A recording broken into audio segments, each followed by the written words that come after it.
네, 찬송가 342장 함께 찬송하시겠습니다.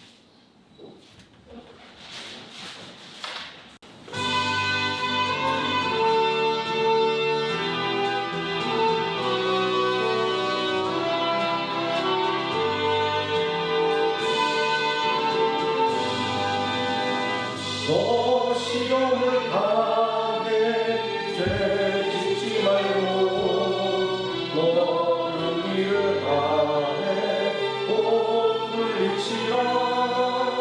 너 시험을 이겨 생이되고 주 예수를 믿어 늘 승리하라. 우리 구주의 길과 주님 내 편에 서서 항상 도우시니 내 친구를 삼가 잘 선택하고 너를 삼가 늘 조심하라. 너 열심을 다해 늘 순서하고 또 정성을 다해 봉사하라. 우리 구주의 길과 그의 비용을 일러 주님 내 편에 서서 항상 도우시니 잘 이기는 자는 상 받으리니 너 낙심치 말고 늘 전진하라.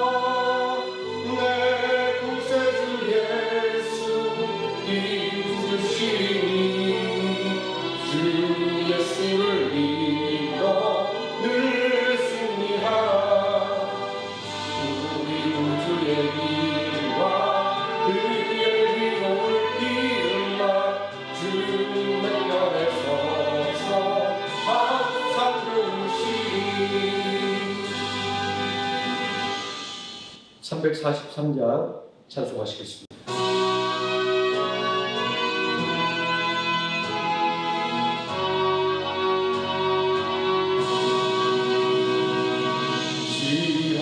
받을 때에 나를 도우사 주를 떠나가지 말게 하소서.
고난 중에 있을 때 소망 중에 기뻐하며 주님 말씀 따라서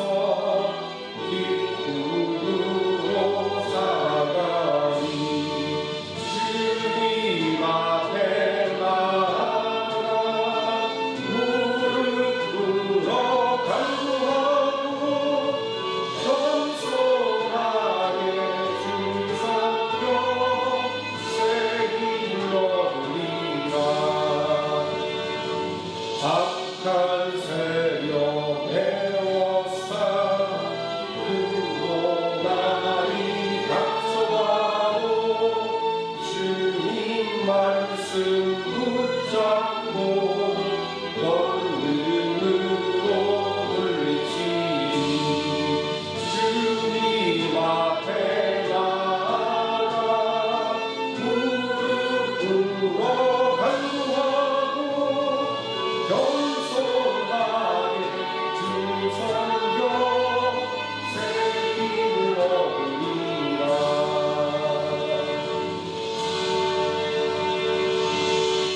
아멘. 사도신경 하심으로 신앙을 드리겠습니다. 전능하사 천지를 만드신 하나님의 보존을 내가 믿사오며 그 외아들 우리 주 예수 그리스도를 믿사오니 이는 성령으로 잉태하사 동정녀 마리아에게 나시고 십자가에 못 박혀 죽으시고 장사한 지 사흘 만에 죽은 자 가운데서 다시 살아나시며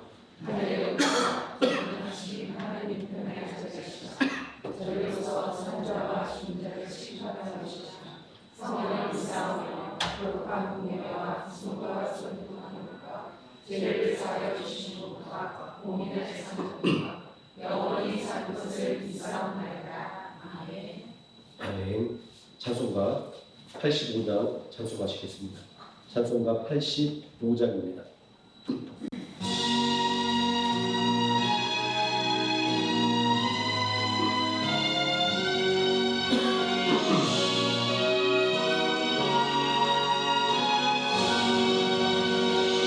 구주를 생각나게도 이렇게 좋거든.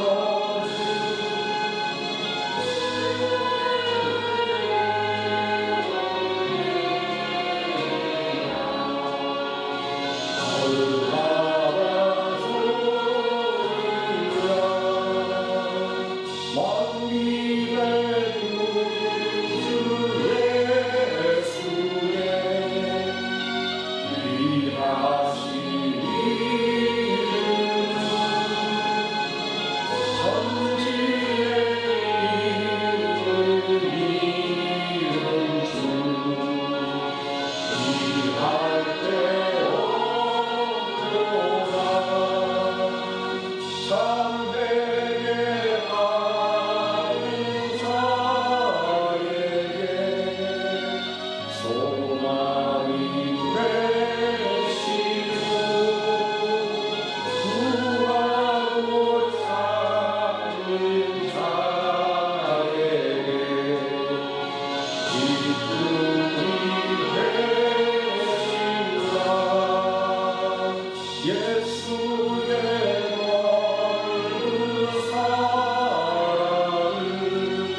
이 시간 함께 은혜 받을 하나님의 말씀 로마서 8장에서 함께 보도록 하겠습니다. 신약성경 249페이지 로마서 8장 1절에서 11절까지 말씀 교독하시고 마지막 11절은 함께 읽겠습니다. 그러므로 이제 그리스도 예수 안에 있는 자에게는 결코 정죄함이 없나니 이는 그리스도 예수 안에 있는 생명의 법이 죄와 사망의 법에서 너를 해방하였습니다. 율법이 육신으로 말미암아 연약하여 할 수 없는 그것을 하나님은 하시나니 곧 죄로 말미암아 자기 아들을 죄 있는 육신의 모양으로 보내어 육신의 죄를 정하사 육신을 따르지 않고 오히려 따라 행하는 우리에게 율법의 요구를 이루어지게 하려 하십니다. 육신을 따르는 자는 육신의 일을 영을 따르는 자는 영의 일을 생각하나니 육신의 생각은 사망이요 영의 생각은 생명과 평안이니라. 육신의 생각은 하나님과 원수가 되나니 이는 하나님의 법에 굴복하지 아니할 뿐 아니라 할 수도 없음이라. 육신에 있는 자들은 하나님을 믿지 않겠사오니라. 만일 너희 속에 하나님의 영이 거하시면 너희가 육신에 있지 아니하고 영에 있나니 누구든지 그리스도의 영이 없으면 그리스도의 사람이 아니라. 또 그리스도께서 너희 안에 계시며 온 죄로 말미암아 죽은 것이나 영은 의로 말미암아 살아있는 것이니라. 예수를 죽은 자 가운데서 살리신 이의 영이 너희 안에 거하시면 그리스도 예수를 죽은 자 가운데서 살리신 이가 너희 안에 거하시는 그의 영으로 말미암아 너희 죽을 몸도 살리시리라. 아멘. 찬송가 585장 찬송하시겠습니다.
시간 말씀의 은혜를 위해서 함께 기도하겠습니다. 사랑과 은혜가 풍성하신 아버지 하나님, 언제나 풍성한 은혜로 우리에게 부어주시기 위하여 예배의 자리 또 말씀의 자리로 이끌으심을 감사히 드립니다. 아버지 하나님, 하나님 앞에 모셔진 모든 신령 하나 하나님의 의로운 오른손으로 굳게 붙잡아 주시고 또 하나님의 은혜로 충만하게 하사 이 거친 세상 속에서 낙심하지 아니하고 절망하지 아니하고 오직 하나님의 의로운 오른손을 붙잡고 힘있게 일어서는 능력 있는 성도로 굳게 세워주시기를 원합니다. 아버지 하나님, 말씀의 능력과 힘을 가지고 우리 가정과 또 섬기는 교회와 이웃들을 온전히 하나님 앞으로 인도하며 또 하나님의 영광을 드러내기를 원하오니 아버지 하나님, 우리 모든 성도들 믿음을 굳건하게 붙잡아 주시고 성령의 능력으로 충만하게 하사 온전히 하나님의 살아계심을 증거하는 능력 있는 성도 그리고 또한 가정과 교회와 이웃을 내 몸처럼 섬기는 인정 주님의 섬김이 있는 귀한 성도들로 세워주시기를 원합니다. 예수님의 이름으로 기도드립니다. 아멘. 우리 함께 봉독한 로마서 8장 말씀 승리를 위해 예비된 능력이라는 제목으로 하나님의 말씀의 은혜를 나누고자 합니다. 예수 그리스도를 믿고 따르는 사람을 그리스도인이라고 부릅니다. 또 거룩함을 추구하는 무리라는 의미에서 성도라고도 부릅니다. 이러한 호칭이 의미하는 것은 변화입니다. 이러한 호칭은 이전과는 다른 가치를 따르고 이전과는 다른 목표를 갖게 되었다는 것을 이전 중에 드러내고 있습니다. 변화라고 하는 것은 어색함과 갈등을 동반합니다. 그러다 보니까 사람들은 사람이 변하면 죽을 때가 되기만 하던데 라는 시덥지 않은 말들을 하는 것입니다. 변화는 그만큼 어려운 것입니다. 특히나 사랑과 순종에 대해서 말하는 믿음의 삶은 우리가 추구하던 이기심과 자기 만족과는 거리가 멀기 때문입니다. 바울은 이러한 삶의 변화 속에서 일어나는 갈등을 로마서 7장 19절에서 이렇게 표현했습니다. 내가 원하는 바 선을 행하지 아니하고 도리어 원하지 아니하는 바 악을 행하는도다. 또 7장 22절과 23절에서 내 속 사람으로는 하나님의 법을 즐거워하되 내 지체 속에서 한 다른 법이 내 마음의 법과 싸워 지체 속에 있는 죄의 법으로 나를 사로잡는 것을 보는도다. 인간적인 관점에서 본다면 이러한 갈등은 무의미하고 비생산적인 것입니다. 왜냐하면 우리가 예수 그리스도를 믿지 않았다고 한다면 결코 생각하지도 않았을 그런 문제이기 때문입니다. 우리는 이러한 갈등을 우리의 생활 속에서 쉽게 찾아볼 수 있습니다. 일종의 문화 지체의 현상들입니다. 급격하게 변하는 사회 현상 속에서 가치관이 미처 따라가지 못하는 것입니다. 제가 처음 하노이 왔을 때 놀란 것은 무질서였습니다. 사람이건 차량이건 모두 신호 위반을 밥 먹듯이 하는 것을 보고 놀랐습니다. 하지만 이내 저도 자연스럽게 이들의 삶의 방식에 녹아들었습니다. 그래서 저는 농담 삼아 이런 현상을 현지화 또는 베트남 해치 이렇게 부릅니다. 문제는 여기서가 아니라 한국을 방문하고 돌아올 때입니다. 한국을 방문했을 때 자연스럽게 무단 횡단하는 만한 자신을 보고 깜짝 놀랍니다. 여기서 건너면 바로 저기인데 건너는 차에서 한참을 돌아서 가야 됩니다. 이러한 문화 지체 현상을 성도가 직면한 갈등에 비유할 수가 있습니다. 일반적으로 생각할 때 대부분의 사람들은 법 없이 살아갈 수 있는 사람들입니다. 잘못이라고 해봐야 도덕적인 비난에 그치는 아주 자질구레한 것이 대부분입니다. 하지만 영적으로 예민한 사람들에게는 이러한 자질구레한 잘못들이 커다란 대못이 되어서 그들을 괴롭혔던 것을 볼 수 있습니다. 종교개혁가부터는 믿음으로 얻은 의를 깨닫기 전에는 심판의 두려움 속에서 살았습니다. 돌아온 탕자인 선 어거스틴은 아주 작은 잘못까지도 가슴 아파하며 회개했습니다. 그는 참회록에서 다른 사람의 소유인 나무에서 과일을 하나 따먹은 것까지 회개하고 있습니다. 이런 장면들은 우리에게는 너무나도 낯선 장면입니다. 시골에서 어린 시절을 보내신 분들은 설이라고 해서 아주 자연스러운 놀이 중에 하나이기 때문입니다. 제 딸은 규칙을 지키는 것에 대해서 그리고 그런 법규를 지키는 것에 대해서 아주 엄청나게 신경을 씁니다. 그러다 보니까 아빠하고 놀러 갈 때마다 아빠를 감시합니다. 아빠가 베트남에 살면서 베트남 사람처럼 행동해야 된다고 말하면서 너무나도 자연스럽게 질서를 안 지키는 것을 너무나도 자주 보았기 때문입니다. 언젠가 화원에 놀러 가는데 화단 밖에 피어있는 꽃의 씨앗이 신기하게 생겨서 제가 씨앗을 하나 따서 챙겼습니다. 그랬더니 제 딸이 난리가 났습니다. 아빠, 그러면 안 된다는 겁니다. 사람들이 다 보고 있는데 그 화단에 있는 꽃들을 만지면 어떡하냐고, 그리고 그 씨앗을 따면 어떡하냐고 난리가 났습니다. 이후에 집에 돌아올 때까지 제 딸은 자기 기준에서 아빠가 불법적인 일을 하지 않는지 감시하기 바빴습니다. 누가 문제입니까? 유난을 떠는 것 같은 제 딸이 문제가 아니라 질서를 안 지키는 아빠가 문제겠죠. 이 말씀을 준비하면서 떠오른 딸과의 일들을 통해서 사람이 얼마나 죄에 대해서 무감각하게 살고 있는지를 깨닫게 되었습니다. 성경이 지적하고 있는 인간의 죄성과 그리고 바울이 로마서 7장 25절에서 오라 나는 곤고한 사람이로다 이 사방의 몸에서 누가 나를 건져내랴 라고 했던 탄식은 씻을 수 없는 무도한 죄악 때문이 아니라 이렇게 작은 일종의 문화지체 현상 속에서 출발하는 것입니다. 누구나 처음부터 악한 사람은 없었습니다. 바늘도둑이 소도둑이 된다는 속담처럼 작은 잘못과 작은 악에 대한 반성이 없을 때 켜켜이 쌓여진 잘못과 악이 큰 악을 만들어낸 것입니다. 본문 7절 말씀은 악을 이렇게 정의하고 있습니다. 육신의 생각은 하나님과 원수가 되다니 이는 하나님의 법에 굴복하지 않을 뿐 아니라 할 수도 없습니다. 육신에 있는 자들은 하나님을 기쁘시게 할 수 없느니라. 이 말씀 안에 우리가 죄라고 생각하는 것들은 존재하지 않습니다. 성경이 지적하고 있는 죄와 바울이 보냈던 죄의 문제가 법률적인 죄가 아니라고 하는 것을 확인할 수 있습니다. 법률적인 죄에 대해서 굳이 하나님께서 말씀하고 있지 않은 것은 그러한 죄는 하나님께서 징계하지 않아도 법의 징계를 받게 되어 있습니다. 아무리 큰 권력으로 자신의 죄를 은폐한다고 해도 결국에는 법의 심판을 받게 되어 있습니다.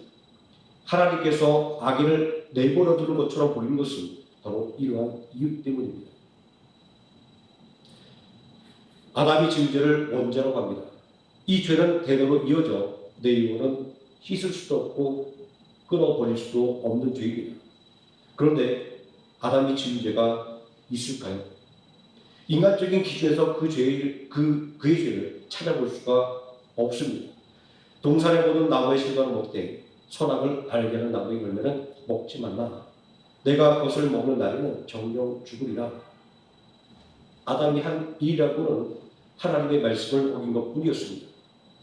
이런 일은 우리에게는 일상입니다. 너무나도 자연스러운 일입니다. 그런데 하나님은 이것을 죄라고 규정하고 있습니다. 왜일까요? 저는 죄의 결과로부터 설명을 해보겠습니다. 성경은 욕심이 잉태한즉 죄를 낳고 죄가 장성한즉 사망을 낳느니라. 죄의 결국은 사망이라고 정의하고 있습니다. 또 보면 6절 말씀에서 하나님의 뜻과 반대되는 육신의 생각은 사망이다 이렇게 정의되고 있습니다. 죄가 무서운 것은 그 열매 때문입니다. 만약 사람들이 자신의 짓는 죄로 말미암아 사망의 심판을 받는다는 것을 믿는다고 한다면 죄를 두려울 것입니다. 하지만 대부분의 죄인들은 자신의 행동이 정당했었다고 항변합니다. 그럴 수밖에 없었다고 변명합니다. 왜냐고요? 죄의 열매는 사망의 심판이라고 하는 것을 절대로 믿지 않기 때문입니다. 죄의 결과가 사망일 수밖에 없는 이유는 하나님을 기쁘시게 하지 못하는 것이기 때문입니다. 본문 말씀도 육신에 있는 자들은 하나님을 기쁘시게 할 수 없느니라 이렇게 말씀하고 있지 않습니까? 히브리서 11장 6절 말씀은 믿음이 없이는 하나님을 기쁘시게 하지 못하나니 하나님께 나아가는 자는 반드시 그가 계신 것과 또한 그가 자기를 찾는 자들에게 상 주시는 이십을 믿어야 할지니라 이렇게 말씀하고 있습니다. 하나님을 슬프게 만드는 것은 하나님의 뜻을 거역하는 것입니다. 생명의 길을 저버리고 사망의 길로 걸어 들어가는 것입니다. 허락된 은혜에 만족을 하지 못하고 금지된 하나의 것을 얻기 위해서 모든 은혜를 던져버린 아담처럼 말입니다. 하나님의 명령을 거역한 아담의 행동이 죄인 것은 하나님의 법에 복종하지 않았기 때문입니다. 아니, 하나님의 법을 존중하지도 않았기 때문입니다. 오늘날 우리들의 삶은 아담의 원죄를 반복하는 자범죄를 쌓고 살아가는 것입니다. 이러한 우리의 모습은 예수 그리스도를 믿기 전에는 아무것도 아니었습니다. 남들도 다 그렇게 살기 때문입니다. 그런데 예수 그리스도를 믿고 나니까 하나님을 존중하지 않고 하나님을 거역하는 것이 죄라고 하는 것을 깨닫게 되었습니다. 이것이 바로 성도가 겪는 내적인 갈등의 원인입니다. 무질서가 자연스러운 곳에서 무질서하게 살다가 질서가 자연스러운 곳으로 옮겨갔을 때 겪게 되는 갈등처럼 말입니다.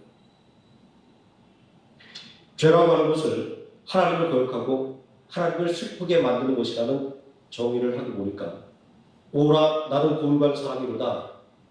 이 사망의 몸에서 누가 나를 건져내랴라는 바울의 절망을 이해할 수가 있습니다. 아빠가 질서를 어길까봐 감시하는 딸의 마음도 이해할 수가 있습니다. 하지만 이러한 자각이 근본적인 문제를 해결하지 못한다는 것이 문제입니다. 왜냐하면 우리의 연약함이 죄에서 벗어나지 못하도록 발목을 잡기 때문입니다. 우리는 나 자신뿐만 아니라 교회 안에서도 여전히 변화되지 못하는 성도들을 무수히 목격을 하게 됩니다.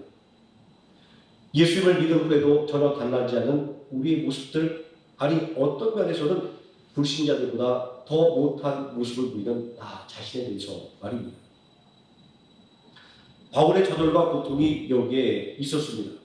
여기에서 두 개의 질문이 떠올 수밖에 없습니다. 자, 첫째는 하나님을 믿음에도 불구하고 자기 속에 거하는 죄에게 계속 패배함으로 자신의 전 생애를 좌절 속에서 보내야 하는가라는 질문입니다. 종교개혁가 루터가 오랜 시간을 심판의 두려움 속에서 고행을 멈추지 못했던 이유이기도 합니다. 자, 그리고 두 번째, 믿음의 승리를 위해 예비된 능력은 없는가라는 질문입니다. 오라 나는 곤고한 사람이로다. 이 사망의 몸에서 누가 나를 건져내랴. 바울의 절규는 교회사 속에서 수많은 영적인 고장들의 절규이기도 했습니다. 우리도 이런 생각까지는 아니지만 이렇게 살아서는 안 되는데, 이렇게 믿어서는 안 되는데 하는 자기 반성을 하게 되는 이유는 변화되어 있는 우리의 신분 때문입니다. 왜냐하면 예수님을 알기 전에, 예수님을 믿기 전에 이러한 고민은 우리와는 상관없는 것이었기 때문입니다. 어제 이경호 선교사님과 교역하는 베트남 리디아 전사님의 소식을 카톡방을 통해서 전해드렸습니다. 베트남 베스다 선교센터의 리디아 전사가 어제 아침에 피를 토하고 뒤에서 쓰러져 사람들이 병원 응급실로 연락하여 현재 베트남 중앙폐병원 응급실 중환자실에 있습니다. 병원에서는 흉막 삼출액 심장 출혈을 하고 수혈을 하고 있습니다. 지금 병원에서 수혈을 받고 있습니다. 내일은 고향 사람들이 수혈을 위하여 검사받으러 온다고 합니다. 아직도 깨어나지 못하고 의식도 찾지 못하고 있습니다. 긴급 기도를 부탁드립니다. 리디아 전사는 이번 여름 성경학교 유소년들과 고향 형제자매들을 수반하고 전도하고 밥해주는 등 힘이 들었습니다. 이종이 2달간 미국 출장을 간 후에 그동안 지치고 몸이 아파도 돈이 없어 병원에도 못 가고 기도하다가 쓰러졌습니다. 전도사는 40세이고 그동안 고관들 그리고 사단의 공격을 많이 받고 고생도 많았습니다. 일어나 남은 사명을 다할 수 있도록 주님의 은혜와 기도를 부탁드립니다. 현재 병원비도 없습니다. 우선 1차로 2천만 동을 지불하였고 지금은 돈이 바닥났습니다. 하여 리디아의 고향에서는 1630만 동을 기부하였는데 내일 1400만 동이 더 필요합니다. 내일 아침 9시에 오늘 아침 9시죠. 병원에 3천만 동을 더 지불해야 됩니다. 하나님의 의로 리디아 전사를 도울 수 있으니까 기도해 주세요. 이경호 성사님의 기도 요청이었습니다. 사실 리디아 전사님은 우리와 아무런 관계가 없는 사람입니다. 우리가 알지도 못하는 사람입니다. 그런데 어떻게 우리 교회와 우리 성도님들이 그에게 관심을 갖고 그를 돕게 되었을까요? 그것은 예수 그리스도라고 하는 생명의 복음을 전하는 일로 하나로 묶여졌기 때문입니다. 하나님의 섭리 안에서 하루의 생명교회와 베트남 현지인 선교라는 이경호 선교사님이 연결되고 또 선교사님을 통해서 동역하는 리디아 전사와 연결되었기 때문입니다. 어제 긴급하게 도움을 요청하는 선교사님의 글을 보고 한참을 갈등해야만 했습니다. 도와주는 것이 인지상정인데 교회의 현실은 내 코가 석자였기 때문입니다. 한참을 고민한 후에 운영위의 동의를 구했습니다. 우리 교회가 어렵긴 하지만 그래도 복음의 시민의 생명을 구하는 일이 먼저였기 때문입니다. 모든 것이 어려운 상황 속에서도 운영위원회의 동의를 받고 오늘 아침 필요한 병원비를 보탤 수가 있었습니다. 또 자신을 드러내지 않기를 원하고 드러내지 않고 돕기를 원하는 성도들의 손길을 통해서 더 큰 힘을 보탤 수가 있게 되었습니다. 이제 우리는 그의 치유를 위해서, 그의 건강을 위해서, 그가 더욱더 하나님의 나라를 위해서 충성하기만을 기도하면 됩니다. 모든 것이 하나님의 은혜입니다. 선교 후원을 받기 위해서 미국에 있는 딸을 방문한 중에 일어난 큰 사건에 속수무책일 수밖에 없었던 선교사님은 하노이 생명교회 성도님들께 깊은 감사의 말씀을 전해 오셨습니다. 자, 그런데 다시 한번 생각해 봅니다. 왜 우리가 얼굴도 모르는 사람을 위해서 고민하고 기도하고 돕게 되었는가라는 것을 말입니다.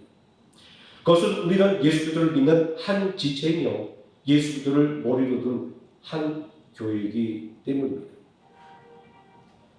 이제 하나님을 믿음에도 불구하고 자기 속에 거하는 죄에게 계속 패배하므로 자신의 전 세계를 좌절 속에서 보내야 하는가라는 질문에 대한 답을 드리겠습니다. 이 질문에 대한 답은 단호하게 아니오입니다. 성도는 결코 패배와 좌절 속에서 사는 존재가 아니기 때문입니다. 성도는 현실이 그러하기 때문에 할 수 없다고 포기하고 합리화하는 존재가 아니기 때문입니다. 힘들고 어려워도 하나님 뜻에 순종하고 하나님을 기쁘시게 하는 믿음을 가진 존재이기 때문입니다. 다음으로 믿음의 승리를 위하여 예비된 능력은 없는가라는 질문에 대한 답을 드리겠습니다. 이 질문에 대한 답은 자신있게 예입니다.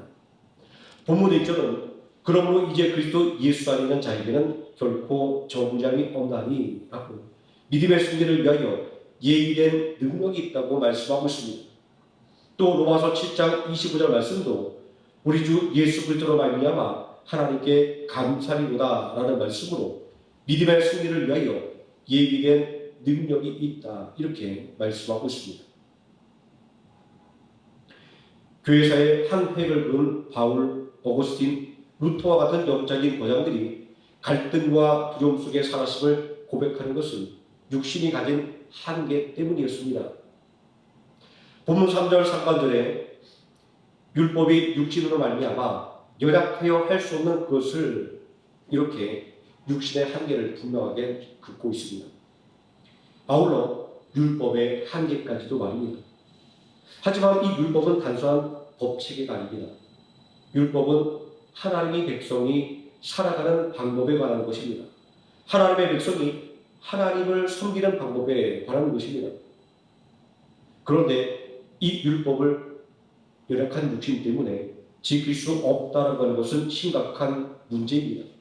하나님을 기쁘시게 하지 못한다는 것은 아무런 상급을 받지 못한다는 것을 의미하기 때문입니다. 이 지점에서 육신의 생각과 영의 생각이 갈라집니다. 불신과 믿음이 대립하게 됩니다. 육신의 생각, 불신의 생각에는 믿음에 아무런 보상이 없다면 믿을 이유가 없다라는 것입니다. 이러한 생각들이 복음을 거부하고 하나님에 대한 불신을 드러내게 하는 것입니다. 반면 영의 생각, 믿음의 생각은 하나님을 기쁘시게 하지 못하는 연약함 때문에 고민하는 것입니다. 오라 나는 곤고한 사람이로다. 이 사망의 몸에서 누가 나를 건져내랴라고 치열한 내적인 갈등을 토로할 수밖에 없는 것입니다. 그렇다면 우리의 육신의 연약함은 어떻게 믿음의 승리를 쟁취할 수 있게 되는 것일까요? 본문 3절의 하반절과 4절은 이렇게 말씀합니다. 그것을 하나님은 하시나니 곧 죄로 말미암아 자기 아들을 죄 있는 육신의 모양으로 보내어 육신의 죄를 정하사 육신을 따르지 않고 그 영을 따라 행하는 우리에게 율법의 요구가 이루어지게 하려 하시리라. 이 말씀처럼 우리는 연약해서 패배할 수밖에 없지만 전능하신 하나님께서 도와주시기 때문에 하나님의 능력으로 승리하게 되는 것입니다. 그러면 하나님의 능력은 무엇일까요? 하나님의 능력은 예수 그리스도입니다. 예수님은 우리의 죄를 담당하기 위해서 십자가에서 대속의 죽음을 당했습니다. 히브리서 9장 22절 말씀은 율법을 쫓아 거의 모든 물건이 피로써 정결케 되다니 피 흘림이 없은즉 사함이 없느니라 이렇게 말씀하고 있습니다. 우리의 육신이 연약하여 지킬 수 없었던 율법의 요구였지만 예수 그리스도의 보혈의 공로로 말미암아 이제 예수 그리스도를 믿는 모든 성도는 율법의 요구를 만족시킬 수 있게 되었다라는 말씀입니다. 이러한 보혈의 능력을 본문 2절은 이렇게 증거하고 있습니다. 이는 그리스도 예수 안에는 생명과 성령의 법이 죄와 사망의 법에서 너를 해방하였습니다. 바울은 로마서 1장 17절에서 이미 하나님의 능력인 예수 그리스도에 대하여 증거한 바가 있습니다. 복음에는 하나님의 의가 나타나서 믿음에 이르게 하나니 기록된 바 의는 오직 믿음으로 말미암아 살리람과 같으니라. 이러한 믿음이 있기에 바울은 본문 11절에서 예수를 죽은 자 가운데서 살리신 이의 영이 너희 안에 거하시면 그리스도 예수를 죽은 자 가운데서 살리신 이가 너희 안에 거하시는 그의 영으로 말미암아 너희 죽을 몸도 살리시리라. 이러한 고백으로 믿음의 승리를 장담할 수가 있었던 것입니다. 종교개혁과 루터를 심판의 두려움에서 벗어나게 만들어준 것도 바로 하나님의 능력인 예수 그리스도에 대한 믿음이었습니다. 루터는 예수 그리스도를 온전히 믿고 의지함을 통하여 심판의 두려움에서 벗어났으며 죄에서 자유롭게 되었던 것입니다. 아버지를 떠나서 자유를 누렸던 황제였던 어거스틴이 하나님의 품으로 돌아온 것도 바로 하나님의 능력인 예수 그리스도를 알고 믿게 되었기 때문입니다. 이러한 영적인 보장들은 모두가 육신을 따르지 않고 예수 그리스도를 증거하는 성령을 따라 행하는 자들이었습니다. 이들이 모두 구원을 받고 죄에 지지 않고 죄를 이기고 승리할 수 있었던 것은 이들이 가진 탁월한 능력에 있었던 것이 아니라 성령님의 인도하심을 따라 살았기 때문입니다. 이러한 영의 생각이 사망을 가져오는 육신의 생각과는 달리 생명과 평안인 것은 그 안에 성령님께서 역사하기 때문입니다. 성령의 인도를 따라 사는 사람은 이미 하나님의 은혜와 의가 지배하는 새 질서로 옮겨진 사람들입니다. 또 마음과 생각이 성령님에게 붙잡힌 사람들이기 때문에 궁극적으로 성령에 속한 것, 생명과 화평을 생각합니다. 우리가 끊임없이 죄와 갈등하는 이유는 바로 여기에 있습니다. 또 하나님의 법을 따르며 하나님을 기쁘시게 하는 삶을 살아가는 사람입니다. 우리는 예수 그리스도로 말미암아 믿음의 승리자가 된 영적인 고장들을 보면서 하나의 진실된 소망을 깨닫게 됩니다. 그것은 인간의 힘으로 어찌할 수 없는 일이랄지라도 예수 그리스도를 온전히 믿고 신뢰하기만 한다면 반드시 승리할 수 있다라는 소망 말입니다. 예수 그리스도 안에서 한 형제와 자매가 된 이경호 선사님과 리디아 전사님을 생각할 때 그러합니다. 예기치 못했던 큰 시련과 환난 가운데 그들은 고통과 절망을 느낄 수밖에 없었을 것입니다. 사람이 할 수 있는 일의 범위를 넘어서 버렸기 때문입니다. 하지만 하나님께서는 믿음의 동역자인 우리를 예비해 놓으셨습니다. 우리를 통하여 당신의 종들에게 은혜를 베풀어 주시고 믿음으로 세워 주셨습니다. 우리가 낙심하고 절망을 느끼는 모든 상황 속에서 하나님은 이미 승리를 예비해 놓으셨던 것입니다. 우리의 죄를 대신 지고 십자가에서 죽으신 예수 그리스도를 말입니다. 하나님의 말씀에 순종하여 십자가에서 죽으신 예수 그리스도는 하나님의 능력입니다. 현실의 장애물과 나 자신의 연약함이 아니라 승리를 위해 예비된 하나님의 능력이신 예수 그리스도만을 의지하여 세상을 이기는 하노이 성남교회 성도님 되시기를 예수님의 이름으로 축원드립니다. 기도하시겠습니다. 전능하신 아버지 하나님, 연약한 인간의 눈으로 바라보면 우리에겐 아무런 소망도 없고 끝없이 죄 앞에 무력하게 회개하는 연약한 존재입니다. 그러나 우리를 위하여 십자가에서 피 흘려 주신 예수 그리스도를 바라보니 하나님의 능력이 바로 그 십자가에 달리신 예수에게 있었고 예수의 보혈의 공로를 의지할 때 우리가 그 능력을 힘입어 죄의 모든 권세를 깨뜨리고 세상을 이길 수 있다는 것을 오늘 말씀을 통하여 배우게 됩니다. 우리는 수많은 어려움들 속에서 하나님의 눈이 어디 있냐고 의심하지만 그러나 하나님은 이미 만세전부터 우리를 구원하기 위하여 또 우리의 승리를 위한 능력을 예비해 놓으셨음을 오늘 말씀을 통하여 또 우리를 위하여 십자가에서 죽으신 예수 그리스도를 통하여 깨닫게 됩니다. 아버지 하나님, 눈앞의 것들만 바라보는 것이 아니라 우리를 위하여 예비해 놓으신 진정한 승리의 능력인 예수 그리스도를 바라보므로 우리가 담대하게 이 세상을 살아가게 하여 주시고 또한 능히 이 세상을 이기게 하여 주시기를 원합니다. 예수님의 이름으로 기도드립니다. 아멘. 찬송가 356장 찬송하시겠습니다.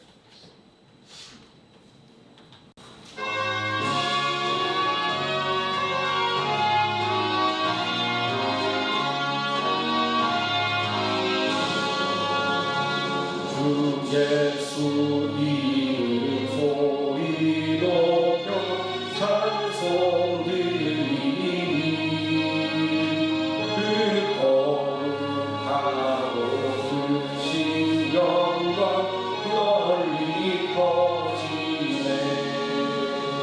나의 영혼 싸울 때 나의 영혼 싸울 때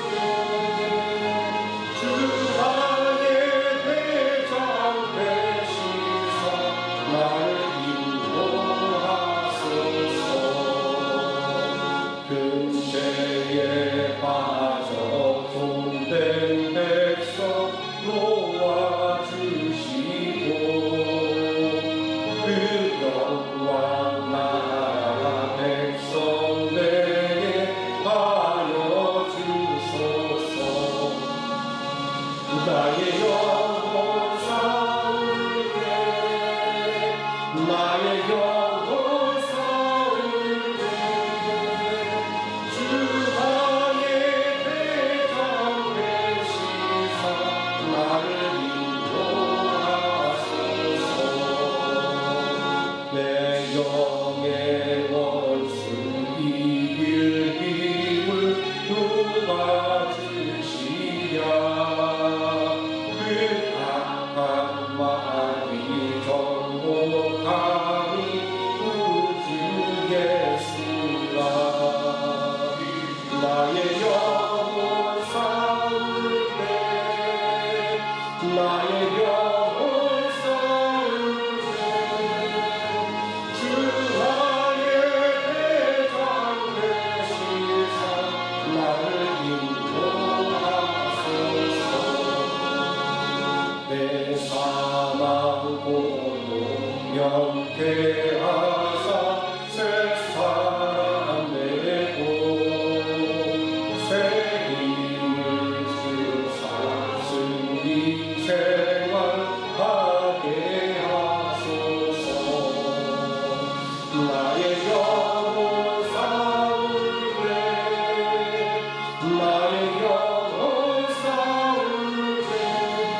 말씀드리겠습니다. 오늘 예배 후에 점심 식사가 준비되어 있습니다. 한 분도 빠짐없이 식사를 하시고 돌아가시면 고맙겠습니다. 차량은 12시 30분에서 교회 앞에서 출발을 합니다. 그동안 기도해 주셔서 조상 원사님 6차 항암 치료까지 잘 마치셨고요. 그리고 이후에 여러 가지 간단한 고민들을 마치고 8월 중에는 귀하신다는 그런 얘기를 들었습니다. 그동안 기도해 주신 모든 성도들께 감사드립니다.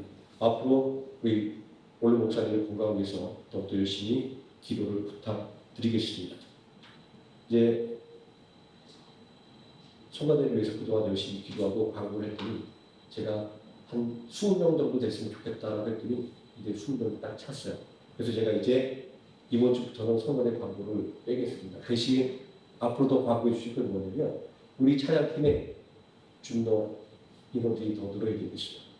그래서 드럼을 칠 성도들도 필요하고 기타를 칠 성도들도 필요하고 또 함께 찬양으로 힘을 보태는 성도들도 필요합니다.